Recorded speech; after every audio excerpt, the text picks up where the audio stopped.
अध्याय 9 राजविद्या राजगुह्य योग, राजा विद्या राजगुह्य योग। डरोशा परिचय।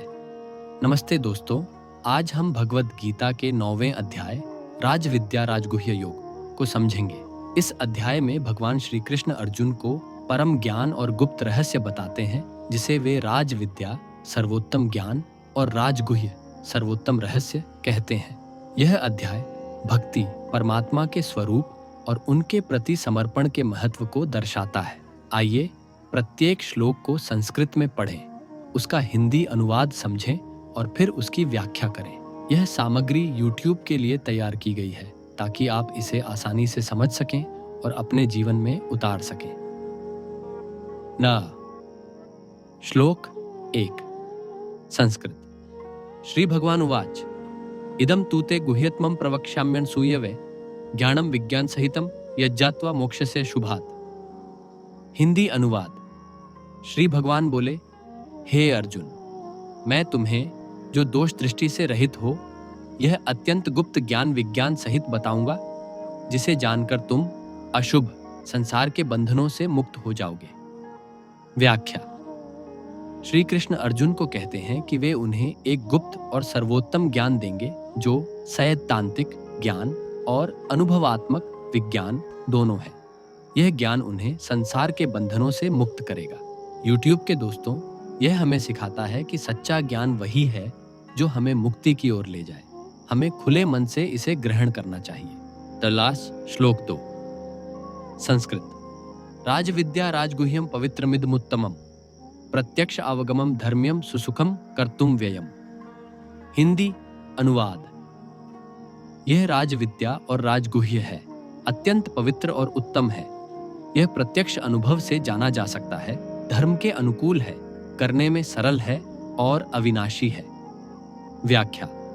श्री कृष्ण इस ज्ञान को राजविद्या सर्वोत्तम ज्ञान और राजगुह्य सर्वोत्तम रहस्य कहते हैं। यह पवित्र, धर्मानुकूल और आसानी से अभ्यास करने योग्य है। दोस्तों, यह हमें बताता है कि परमात्मा का ज्ञान जटिल नहीं है, इसे सच्चे मन और भक्ति से आसानी से प्राप्त किया जा सकता है। गात। श्लोक 3 संस्कृत। अश्रद्धानाः पुरुषा धर्मस्यास्य परन्तप अप्राप्य माम निवर्तन्ते मृत्यु संसार वर्त्मनि। हिंदी अनुवाद। हे परंतप, इस धर्म ज्ञान में श्रद्धा न रखने वाले लोग मुझे प्राप्त किए बिना मृत्यु और संसार के चक्र में बार बार लौटते हैं। व्याख्या। श्री कृष्ण कहते हैं कि जो लोग इस ज्ञान में श्रद्धा नहीं रखते वे परमात्मा को प्राप्त नहीं करते और पुनर्जन्म के चक्र में फंसे रहते हैं। YouTube के दोस्तों, यह हमें सिखाता है कि श्रद्धा और विश्वास के बिना आध्यात्मिक प्रगति संभव नहीं है। हमें खुले दिल से परमात्मा के ज्ञान को अपनाना चाहिए। 18 श्लोक 4 संस्कृत। मया तत्मिदं सर्वं जगदव्यक्तमूर्तिना मत्स्थानि सर्वभूतानि न चाहम तेष्वस्थितः। हिंदी अनुवाद। मैं अपनी अव्यक्त निराकार मूर्ति से इस समस्त जगत में व्याप्त हूँ। सभी प्राणी मुझ में स्थित हैं, किंतु मैं उनमें स्थित नहीं हूँ। व्याख्या। श्री कृष्ण बताते हैं कि वे अपनी निराकार रूप से पूरे संसार में व्याप्त हैं। सभी प्राणी उनमें हैं, लेकिन वे प्राणियों में सीमित नहीं हैं। दोस्तों, यह हमें सिखाता है कि परमात्मा सर्वव्यापी है, फिर भी वे इस संसार से अछूते और परे हैं। श्लोक 5 संस्कृत। न च मत्स्थानि भूतानि पश्य मे योगमैश्वरम भूतभृन्न च भूतस्थो ममात्मा भूत भावना। हिंदी अनुवाद। और फिर भी प्राणी मुझ में स्थित नहीं है। मेरे ऐश्वर्य योग को देख, मैं प्राणियों का पोषक हूं, किंतु उनमें स्थित नहीं हूं। मेरा आत्मा ही प्राणियों का सृजन करता है। व्याख्या। यह श्लोक पिछले श्लोक को और स्पष्ट करता है। श्री कृष्ण कहते हैं कि यद्यपि वे सभी प्राणियों का आधार हैं, फिर भी वे उनमें सीमित नहीं हैं। यह उनका ऐश्वर्य योग है। YouTube के दोस्तों, यह हमें परमात्मा की महानता और उनकी अलौकिक शक्ति को समझाता है। नाम श्लोक 6 संस्कृत। यथाकाशस्थितो नित्यं वायुः सर्वत्र गो महान् तथा सर्वं भूतानि मत्स्थानीत्युपधारय। हिंदी अनुवाद। जैसे आकाश में स्थित महान वायु सर्वत्र संचरण करती है, वैसे ही सभी प्राणी मुझ में स्थित हैं, ऐसा समझ। व्याख्या। श्री कृष्ण एक सुंदर उदाहरण देते हैं। जैसे वायु आकाश में रहती है और सर्वत्र फैलती है, वैसे ही सभी प्राणी परमात्मा में स्थित हैं। दोस्तों, यह हमें सिखाता है कि परमात्मा वह आधार है जिसमें सारा संसार समाया हुआ है। राजस्व श्लोक 7। संस्कृत। सर्वं भूतानि कौन्तेय प्रकृतिं यान्ति मामिकाम कल्पक्षये पुनस्तानि कल्पादो विसृजाम्यहम्। हिंदी अनुवाद। हे कुंती पुत्र, कल्प के अंत में सभी प्राणी मेरी प्रकृति में लीन हो जाते हैं और कल्प के प्रारंभ में मैं उन्हें फिर से उत्पन्न करता हूं। व्याख्या। श्री कृष्ण बताते हैं कि सृष्टि के अंत में सभी प्राणी उनकी प्रकृति में समा जाते हैं और सृष्टि के प्रारंभ में वे फिर से उत्पन्न होते हैं। यूट्यूब के दोस्तों, यह हमें संसार के चक्रीय स्वरूप और परमात्मा की सृष्टिकर्ता शक्ति को समझाता है। सहस्र श्लोक 8। संस्कृत। प्रकृति स्वाम वष्टभ्य विसृजामि पुनः पुनः भूतग्राममिमं कृत्स्नं वशं प्रकृतेर्वशात्। हिंदी अनुवाद।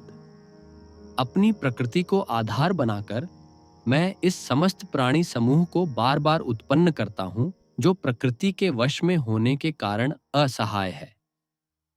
व्याख्या। श्री कृष्ण कहते हैं कि वे अपनी प्रकृति के द्वारा प्राणियों को बार बार उत्पन्न करते हैं जो प्रकृति के अधीन है। दोस्तों, यह हमें बताता है कि संसार प्रकृति के नियमों से बंधा है, लेकिन परमात्मा इन नियमों के नियंत्रक है। अवसत्व श्लोक 9। संस्कृत। न च माम तानि कर्माणि निबध्नन्ति धनंजय उदासीन अवदासीनमसक्तम तेषु कर्मसु। हिंदी अनुवाद। हे धनंजय, ये कर्म मुझे नहीं बांधते, क्योंकि मैं उन कर्मों में उदासीन और असक्त रहता हूं। व्याख्या। श्री कृष्ण कहते हैं कि सृष्टि के कर्म उन पर कोई प्रभाव नहीं डालते, क्योंकि वे उनमें उदासीन और असक्त रहते हैं।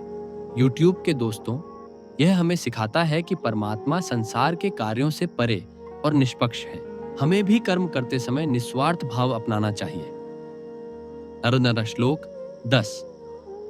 संस्कृत। मयाध्यक्षेण प्रकृतिः सूयते सचराचरम हेतुनानेन कौन्तेय जगद्विपरिवर्तति। हिंदी अनुवाद। मेरे संनियंत्रण में प्रकृति चर और अचर, जंगम और स्थावर जगत को उत्पन्न करती है। इसी कारण हे कुंती पुत्र, यह संसार परिवर्तनशील है। व्याख्या। श्री कृष्ण बताते हैं कि उनकी देखरेख में प्रकृति संसार को जन्म देती है। यह संसार उनके नियंत्रण में परिवर्तनशील है। दोस्तों, यह हमें समझाता है कि परमात्मा ही संसार के संचालक हैं और प्रकृति उनकी शक्ति से कार्य करती है। 10वां श्लोक 11। संस्कृतो। अवजानन्ति मां मूढ़ा मानुषी तनुमाश्रितम परम भावमजानन्तो मम सर्वभूत महेश्वरम। हिंदी अनुवाद। मूर्ख लोग मुझे मनुष्य रूप में देखकर तुच्छ समझते हैं, क्योंकि वे मेरे परम भाव को, जो सभी प्राणियों का महेश्वर है, नहीं जानते। व्याख्या। श्री कृष्ण कहते हैं कि मूर्ख लोग उनके मानव रूप को देखकर उनकी महानता को नहीं समझते। वे उनके परम स्वरूप को नहीं जानते। यूट्यूब के दोस्तों, यह हमें सिखाता है कि हमें परमात्मा के साकार और निराकार दोनों रूपों की महत्ता को समझना चाहिए। श्लोक 12। संस्कृत। मोघाशा मोघ कर्माणो मोघजाना विचेतसः राक्षसीमासुरीं चैव प्रकृति मोहिनीं श्रिता आगतये। हिंदी अनुवाद। ऐसे लोग व्यर्थ आशा, व्यर्थ कर्म और व्यर्थ ज्ञान वाले होते हैं। वे चेतनाहीन होकर राक्षसी और आसुरी प्रकृति में लीन रहते हैं। व्याख्या। श्री कृष्ण कहते हैं कि जो लोग परमात्मा को नहीं समझते, उनकी आशाएं, कर्म और ज्ञान व्यर्थ हो जाते हैं। वे आसुरी प्रवृत्ति में फंस जाते हैं। दोस्तों, यह हमें सिखाता है कि हमें सात्विक जीवन जीना चाहिए और परमात्मा पर ध्यान केंद्रित करना चाहिए। 10 और गा श्लोक 13। संस्कृत। महात्मानस्तु मां पार्थ दैवीं प्रकृतिमाश्रिता भजन्त्यनन्य मनसो झात्वा भूतादिमव्ययम्। हिंदी अनुवाद। किंतु हे पार्थ, महात्मा लोग जो दैवी प्रकृति में स्थित हैं, मुझे प्राणियों का आदि और अविनाशी स्वरूप जानकर अनन्य मन से मेरी भक्ति करते हैं। व्याख्या। श्री कृष्ण कहते हैं कि महात्मा जो दैवी प्रकृति में रहते हैं, परमात्मा को अविनाशी और प्राणियों का मूल जानकर उनकी भक्ति करते हैं। यूट्यूब के दोस्तों, यह हमें प्रेरणा देता है कि हमें सात्विक और भक्तिपूर्ण जीवन जीना चाहिए। अनृच्यु श्लोक 14। संस्कृत। सततम कीर्तयन्तो माम यतन्तश्च दृढ़व्रता नमस्यन्तश्च माम भक्त्या नित्ययुक्ता उपास्ते। हिंदी अनुवाद। वे निरंतर मेरा कीर्तन करते हैं, दृढ़ संकल्प के साथ प्रयास करते हैं और भक्ति के साथ मुझे नमस्कार करते हुए सदा मेरी उपासना करते हैं। व्याख्या। श्री कृष्ण बताते हैं कि सच्चे भक्त निरंतर उनका नाम जपते हैं, दृढ़ता से साधना करते हैं और भक्ति के साथ उनकी पूजा करते हैं। दोस्तों, यह हमें सिखाता है कि भक्ति में निरंतरता और समर्पण बहुत जरूरी है। रोजाना प्रार्थना और जप हमें परमात्मा के करीब लाते हैं। आता श्लोक 15। संस्कृत। ज्ञानेज्ञेन चाप्यन्य यजन्तो मामुपास्ते एकत्वेन पृथक्त्वेन बहुधा विश्वतोमुखम। हिंदी अनुवाद। अन्य लोग ज्ञान यज्ञ के द्वारा मुझे एक रूप में, विभिन्न रूपों में और विश्व के सर्वरूप में पूजते हैं। व्याख्या। श्री कृष्ण कहते हैं कि कुछ लोग ज्ञान के द्वारा उन्हें एक रूप में, कुछ विभिन्न रूपों में और कुछ विश्व के सभी रूपों में पूजते हैं। यूट्यूब के दोस्तों, यह हमें बताता है कि परमात्मा की पूजा कई तरह से की जा सकती है, लेकिन सभी रास्ते उन तक ही जाते हैं। अरबा श्लोक 16। संस्कृत। अहम क्रतुरहम यज्ञ स्वदाहमहमौषधम मंत्रो हमहमे वाज्यमहमग्निरहम हुतम। हिंदी अनुवाद। मैं ही क्रतु वैदिक यज्ञ, मैं ही यज्ञ, मैं ही स्वधा पितृयज्ञ का द्रव्य, मैं ही औषधि, मैं ही मंत्र, मैं ही घी, मैं ही अग्नि और मैं ही हवन हूं। व्याख्या। श्री कृष्ण कहते हैं कि वे ही सभी यज्ञों, मंत्रों और हवनों का सार हैं। दोस्तों, यह हमें सिखाता है कि सभी धार्मिक कार्यों का अंतिम लक्ष्य परमात्मा ही है। हमें हर कार्य को उनके प्रति समर्पित करना चाहिए। श्लोक 17। संस्कृत। पिता मत्स्य जगतो माता धाता पितामह वेद्यम पवित्रमोंकार रक्षा मैजुरेव च। हिंदी अनुवाद। मैं इस जगत का पिता, माता, धाता, रक्षक और पितामह हूं। मैं ही जानने योग्य पवित्र एयुएम और ऋग्वेद, सामवेद, यजुर्वेद हूं। व्याख्या। श्री कृष्ण बताते हैं कि वे इस संसार के सृजनकर्ता, पालक और सभी वेदों का सार हैं। यूट्यूब के दोस्तों, यह हमें परमात्मा की सर्वव्यापकता और उनके सर्वोच्च स्वरूप को समझाता है। श्लोक 18। संस्कृत। गतिर्भर्ता प्रभु साक्षी निवास शरणम सुहृत प्रभो प्रलय स्थानम निधानम बीजमव्ययम। हिंदी अनुवाद। मैं ही गति, लक्ष्य, भर्ता, पालक, प्रभु, साक्षी, निवास, शरण और सुहृद मित्र हूं। मैं ही सृष्टि, प्रलय, आधार, निदान और अविनाशी बीज हूं। व्याख्या। श्री कृष्ण अपने विभिन्न स्वरूपों का वर्णन करते हैं। वे हमारे लक्ष्य, पालक, मित्र और सृष्टि का आधार है। दोस्तों, यह हमें सिखाता है कि परमात्मा हमारे जीवन के हर पहलू में मौजूद है। हमें उनकी शरण लेनी चाहिए। अरबा श्लोक 19। संस्कृत। तपाम्यहमहं वर्षम निगृह्णाम्युत्सृजामि च अमृतम चैव मृत्युश्च सदसच्चाहम अर्जुन। हिंदी अनुवाद। हे अर्जुन, मैं ही तपता हूँ सूर्य के रूप में, मैं ही वर्षा करता हूँ, मैं ही रोकता हूँ और छोड़ता हूँ, मैं ही अमृत और मृत्यु हूँ, मैं ही सत और असत हूँ। व्याख्या। श्री कृष्ण कहते हैं कि वे ही सूर्य की तपन, वर्षा, जीवन, मृत्यु और सत्य असत्य का आधार है। यूट्यूब के दोस्तों, यह हमें बताता है कि परमात्मा ही हर चीज के मूल में है, चाहे वह जीवन हो या मृत्यु। और 4 श्लोक 20-22। संस्कृत। त्रैविद्या माम सोमपा पूतपापा यज्ञैरिष्ट्वा स्वर्गतिम प्रार्थयन्ते ते पुण्यमासाद्य सुरेंद्र लोक मश्नन्ति दिव्यान दिव्य देव भोगान। ते तं भुक्त्वा स्वर्गलोकं विशालं क्षीणे पुण्ये मर्त्यलोकं विशन्ति एवं त्रयी धर्ममनुप्रपन्ना गतागतं काम कामा लभन्ते। हिंदी अनुवाद। 3 वेदों को जानने वाले, सोमपान करने वाले और यज्ञों द्वारा पापों से मुक्त लोग मेरी पूजा करके स्वर्ग की प्राप्ति की प्रार्थना करते हैं। वे पुण्य के फलस्वरूप इंद्रलोक को प्राप्त करते हैं और वहां दिव्य भोग भोगते हैं। स्वर्गलोक का भोग करने के बाद जब उनका पुण्य क्षीण हो जाता है तब वे मृत्युलोक में लौट आते हैं। इस प्रकार वेदों के धर्म का पालन करने वाले, इच्छाओं से प्रेरित लोग बार बार जन्म मृत्यु को प्राप्त करते हैं। व्याख्या। श्री कृष्ण बताते हैं कि जो लोग वेदों के कर्म कांडों का पालन करते हैं और स्वर्ग की कामना करते हैं वे स्वर्गलोक प्राप्त करते हैं, लेकिन जब उनका पुण्य खत्म होता है वे फिर पुनर्जन्म लेते हैं। दोस्तों, यह हमें सिखाता है कि सांसारिक सुख अस्थायी है, हमें परम गति की ओर बढ़ना चाहिए। श्लोक 22 संस्कृत। अनन्याश्चिन्तयन्तो मां ये जनाः पर्युपासते तेषां नित्याभियुक्तानां योगक्षेमं वहाम्यहम्। हिंदी अनुवाद। जो लोग अनन्य भाव से मेरा चिंतन करते हैं और मेरी उपासना करते हैं उनके योग, प्राप्ति और क्षेम रक्षा का मैं स्वयं वहन करता हूं। व्याख्या। श्री कृष्ण कहते हैं कि जो भक्त अनन्य भक्ति के साथ उनकी उपासना करते हैं उनकी सभी आवश्यकताओं और रक्षा का ध्यान परमात्मा स्वयं रखते हैं। YouTube के दोस्तों, यह हमें प्रेरणा देता है कि सच्ची भक्ति हमें हर चिंता से मुक्त कर देती है। अर्चा। श्लोक 23 संस्कृत। ये प्यन्य देवता भक्ता यजन्ति श्रद्धयान्विता तेपि मां एव कौन्ते यजन्ति न त्व विधिपूर्वकम डॉय। हिंदी अनुवाद।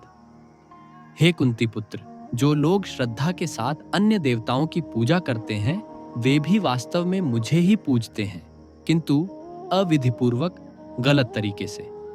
व्याख्या। श्री कृष्ण कहते हैं कि अन्य देवताओं की पूजा करने वाले भी अंततः उन्हें ही पूजते हैं, लेकिन उनका तरीका सही नहीं होता। दोस्तों, यह हमें सिखाता है कि सभी पूजा परमात्मा तक पहुंचती है, लेकिन सही भक्ति वह है जो सीधे परमात्मा को समर्पित हो। अरास। श्लोक 24 संस्कृत। अहम ही सर्वज्ञानां भोक्ता च प्रभुरेव च न तू मां अभिजानन्ति तत्त्वेनातश्च्यवन्ति ते ता।